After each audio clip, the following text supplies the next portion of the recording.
Football, hockey সহ দ্বিতীয় ধাপে 18টি ফেডারেশনের 171 ক্রীড়াবিদের হাতে তুলে দেয়া কার্ড ও মাসিক বেতনের নিশ্চয়তা প্রদানের পর মোট 300 অ্যাথলিটের হাতে পৌঁছে গেছে সরাসরি সরকারি এই সুবিধা। আরও 200 ক্রীড়াবিদ আসবেন এই সুবিধার আওতায়।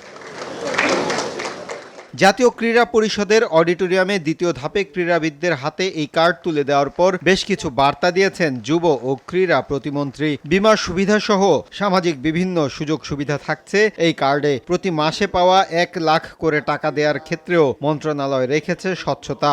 4 মাস পর পর আমাদের কিন্তু আপনাদের পারফরমেন্স রিভিউ করা হবে। যারা আপনারা আপনাদের পারফরমেন্স ধরে রাখবেন তাদেরকে কিন্তু আমরা এই ভাতার আওতায় চলমান রাখব। কেউ যদি আপনাদের পারফরমেন্স ফল করে তাহলে কিন্তু আপনারা এই বেতন কাঠামোর আওতা থেকে সরে যাবেন। আমরা আবার নতুন কাউকে সেখানে ইনক্লুডিং করব। এমন সুবিধা পেয়ে উচ্ছ্বসিত ক্রীড়াবিদরা। সরকারি এমন স্বীকৃতি তাদের দিচ্ছে বাড়তি উন্মাদনা।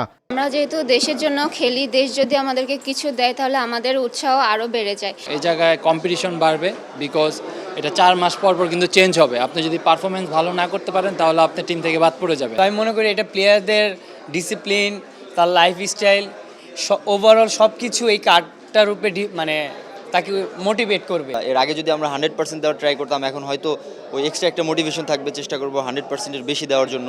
সরকারের এমন উদ্যোগকে অনুপ্রেরণা হিসেবে নেয়ার পরামর্শ যুব ও ক্রীড়া প্রতিমন্ত্রীর।